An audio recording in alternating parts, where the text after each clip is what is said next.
Welcome to Civics and Coffee, a history podcast, the show all about United States history, delivered to you in the time it takes to enjoy your morning cup of coffee. I'm your host, Alicia, a historian trained in United States history with a passion for telling both the known and unknown parts of America's past. So grab your coffee and get ready for some bite-sized history. At this eventful hour, the patriotism of woman shone forth as fervently and spontaneously as did that of man, and her self-sacrifice and devotion were displayed in as many varied fields of action. While he buckled on his knapsack and marched forth to conquer the enemy, she planned the campaigns which brought the nation victory, fought in the ranks when she could do so without detection, inspired the Sanitary Commission, gathered needed supplies for the Grand Army, provided nurses for the hospitals, comforted the sick, smoothed the pillows of the dying, inscribed the last messages of love to those far away, and marked the resting places where the brave men fell. The labor women accomplished, the hardships they endured, the time and strength they sacrificed in the war that summoned 3 million men to arms can never be fully appreciated. Elizabeth Cady Stanton, 1897. Hey everyone, welcome back. Elizabeth Cady Stanton had been waging a personal battle for women's equality since the 1840s after attending the World Anti-Slavery Convention and hosting the Women's Rights Convention at Seneca Falls in 1848.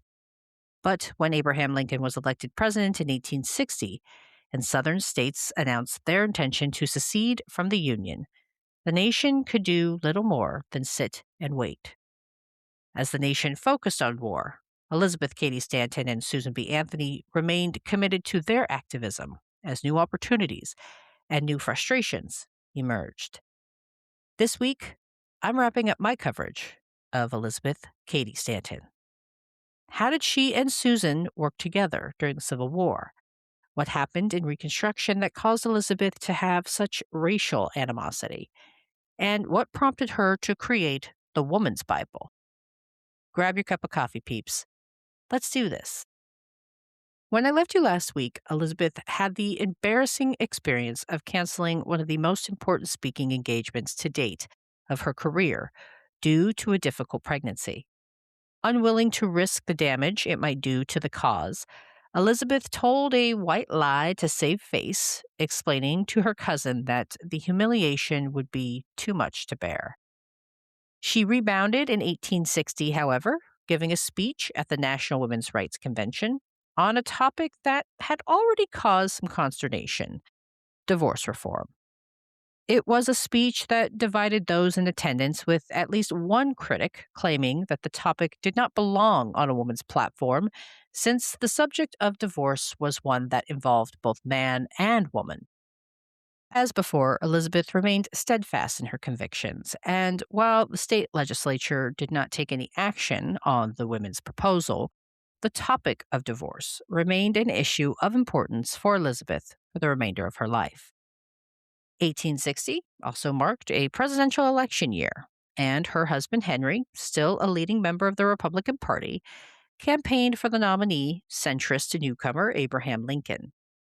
Almost as soon as Lincoln was elected to the presidency, Southern states announced their intention to secede from the Union, and the country waited with bated breath to see exactly how the test of wills would play out.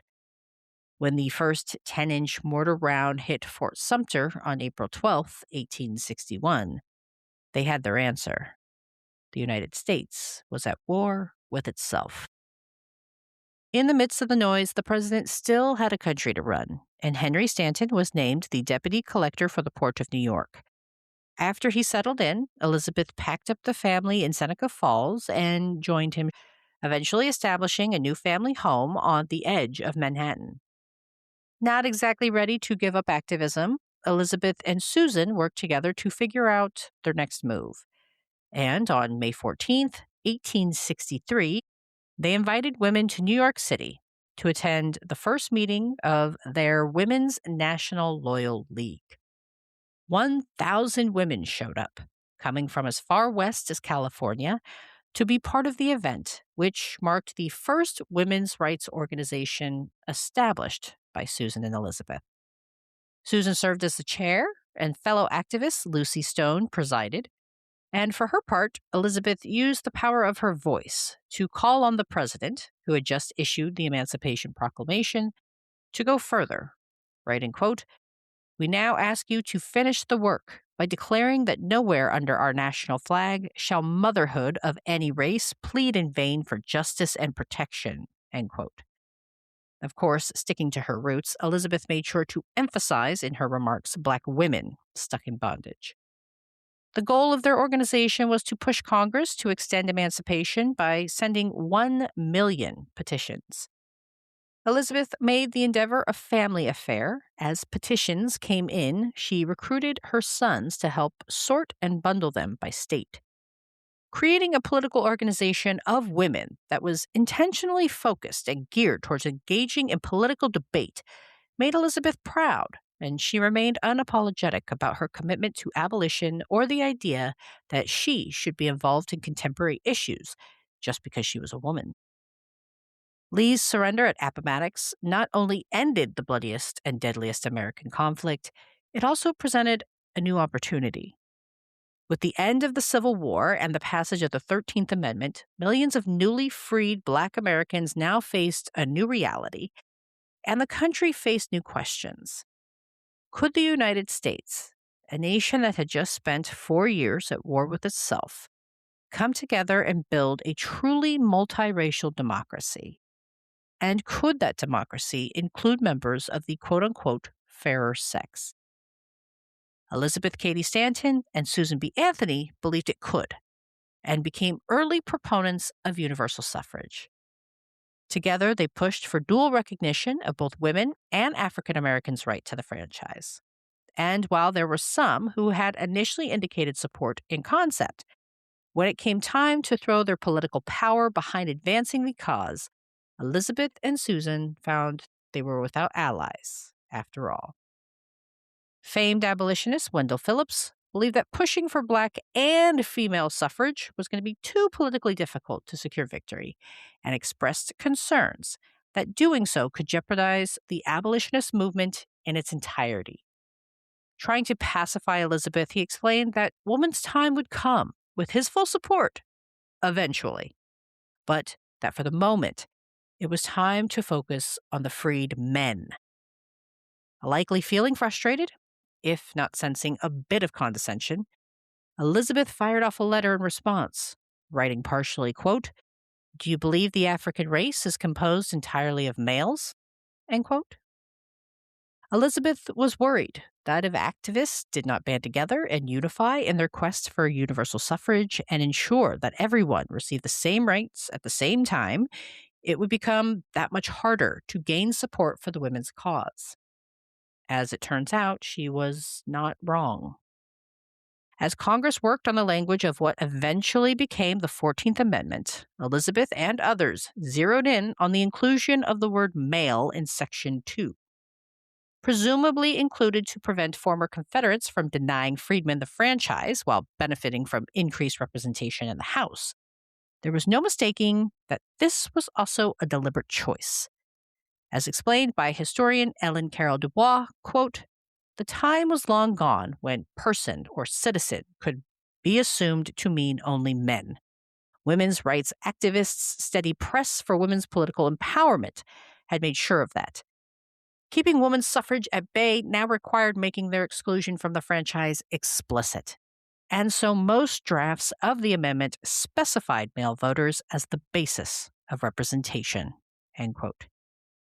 This displeased Elizabeth greatly, who remarked, quote, "That word male, it will take us a century at least to get it out again," end quote. Elizabeth pleaded with Congress to reconsider the language about gender, to no avail.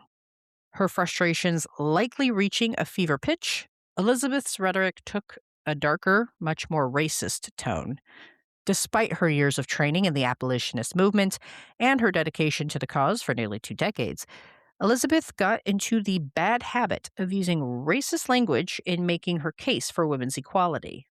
Again, from biographer and historian Ellen Carroll Dubois, quote, in these years, especially when angry or pessimistic about the prospect of women's rights, she evidenced a new habit of racist invective toward African American men and nativist resentment of immigrant men, end quote. Her speeches and statements often included racist tropes to describe men of color. And here's a listener content warning, including phrases like Sambo to describe Black Americans, young tongue in place of Chinese immigrants, and Hans in reference to Germans. While Elizabeth was not alone in degrading others, even Frederick Douglass had made questionable comments about Irish immigrants, Elizabeth made waves for how blunt and how public she was. Yet, despite the tone-deaf, racist, nativist comments that, again, were likely born out of frustration, Elizabeth's actions remained focused on trying to secure political rights for the many, not the few. To that end, in 1866, Elizabeth and Susan established the New York Equal Rights Association, partnering with Frederick Douglass, who came on board to serve as vice president, even despite some of his friends' recent racist comments. In a letter to his friend, Douglass joked, quote, I have made up my mind that if you can forgive me for being a Negro, I cannot do less than to forgive you for being a woman, end quote. The goal of their newly formed endeavor was to combine their women's rights efforts with the Anti-Slavery Society to advocate for political rights for all. At the next Women's Rights Convention in May 1866, the American Equal Rights Association was formed, which formalized Elizabeth and Susan's desire to pursue universal political rights. Forming the American Equal Rights Association was Elizabeth's attempt to make the promises of Reconstruction a reality, not just for newly emancipated men, but for the women who had long been waiting in line for a chance at political freedom. The activism of the Equal Rights Association did little to prevent Congress from ratifying the 14th Amendment with the inclusion of the gendered language, and it was a blow to the movement. In reaction, Elizabeth decided to throw her name into consideration for a congressional seat for the state of New York, a contest she did not win. Elizabeth's frustration over her lack of progress on women's equality while working with the Republicans led her into some questionable relationships, something I've covered in previous episodes, which I've linked in the show notes. Her anger and frustration over the movement's lack of progress only continued to grow during these years, and Elizabeth spent some time visiting family overseas, as well as writing the history of the women's movement, a project she took on with her longtime collaborator, Susan. There was so much material to cover that the history would end up requiring 4 separate volumes, 3 of which were written during Elizabeth's lifetime, and turned into a real treasure for later historians. Upon returning to the United States, Elizabeth focused her attention on the religious subjugation of women, which did not win her any fans in the expanding suffrage movement, and strained her relationship with her longtime friend and collaborator, Susan. Susan had taken on a larger role in the suffrage movement and was planning an International Council of Women scheduled for 1888. The event brought together a number of women's organizations and was intended, among other things, to demonstrate just how much women had achieved. And yet, Elizabeth remained focused on what still needed to be done and what she saw as the barriers to achieving true equality. As Elizabeth explained in her memoir, quote, I began to read the commentators on the Bible and was surprised to see how little they had to say about the greatest factors in civilization, the mother of the race, and that little by no means complimentary. The more I read, the more keenly I felt the importance of convincing women that the Hebrew mythology had no special claim to a higher origin than that of the Greeks, being far less attractive in style and less refined in sentiment. Its objectionable features would long ago have been apparent had they not been glossed over with the faith in their divine inspiration. For several months, I devoted all my time to biblical criticism and ecclesial history and found no explanation for the degraded status of women under all religions and in all the so-called holy books. End quote.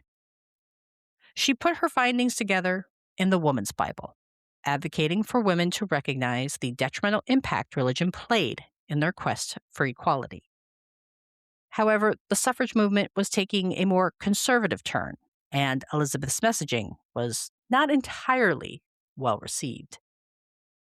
Advancing in years, Elizabeth could not help but reflect on where the movement stood so many decades after she and others jumped into the fight, remarking, quote, "The protracted struggle through which we have passed, and our labors not yet crowned with victory, seems to me sometimes like a painful dream, in which one strives to run and yet stands still, incapable of escaping or meeting the impending change."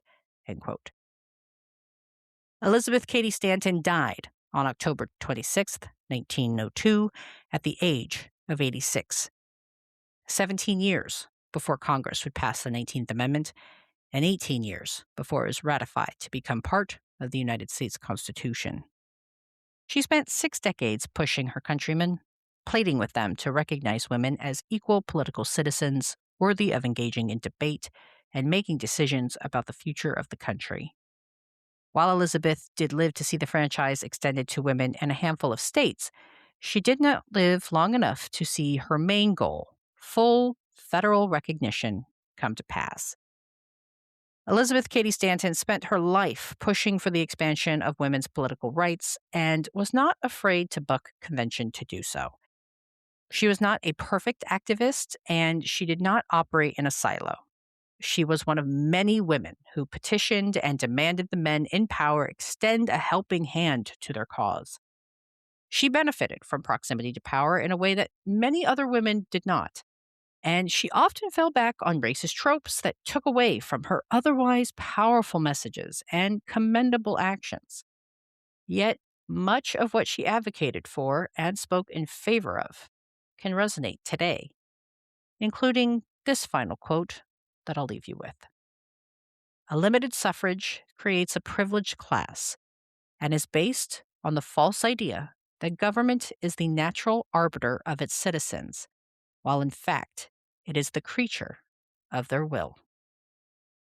One final note before I sign off. As a reminder, July will be a special series of historical conversations as the country enters its semi-quincentennial, which kicks off with an incredible conversation next week.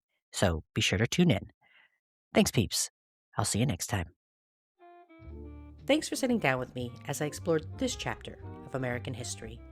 If you liked what you heard, be sure to subscribe and share with your friends. I look forward to our next cup of coffee together.